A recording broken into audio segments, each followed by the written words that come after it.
Kami menemukan tetesan darah pertama tepat di jalur turun, merah segar di atas batu abu-abu. Tidak ada yang terluka. Kami saling memeriksa tangan, kaki, wajah, bersih. Namun setiap 5 langkah, satu tetes baru muncul, rapi, seolah diteteskan sengaja. Pemandu menghentikan kami dan berbisik, "Jangan injak."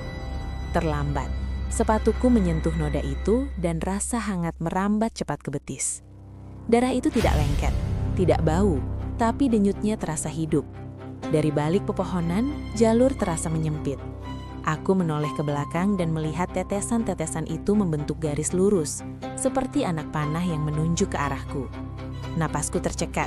Aku sadar jalur ini sedang memilih. Pemandu menjelaskan singkat. Suaranya bergetar. Di gunung ini, jalur turun kadang menuntut penanda pulang. Darah akan muncul tanpa tubuh, mencari siapa yang cukup lemah untuk ditinggalkan. Kami diminta berjalan berjarak dan tidak menyentuh noda apapun. Namun setiap kali aku melangkah, noda berikutnya muncul lebih dekat ke kakiku.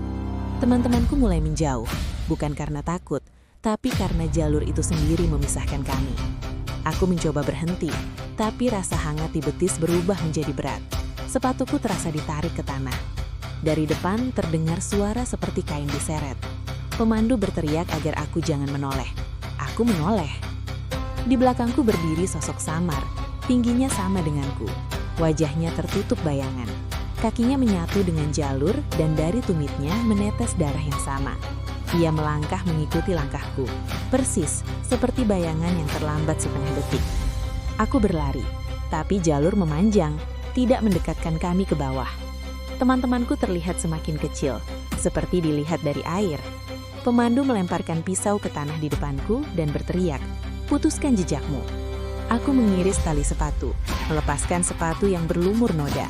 Sosok itu berhenti, menatap sepatu, lalu berlutut. Jalur kembali normal.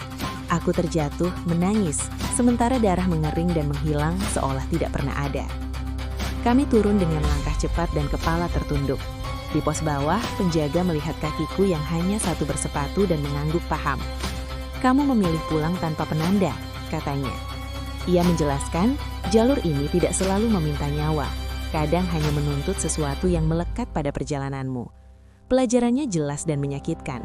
Jangan anggap jalur turun aman hanya karena arahnya ke bawah. Ada tempat yang menguji keputusanmu di saat terakhir.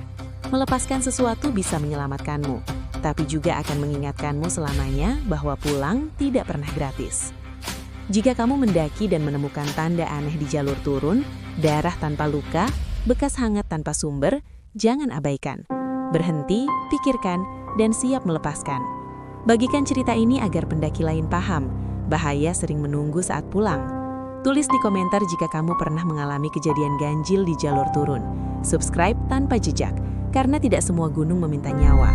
Beberapa hanya ingin memastikan kamu membayar perjalanan dengan sesuatu yang kamu anggap sepele, lalu membiarkanmu pulang dengan ingatan yang akan terus berdetak setiap kali kamu mengikat tali sepatu.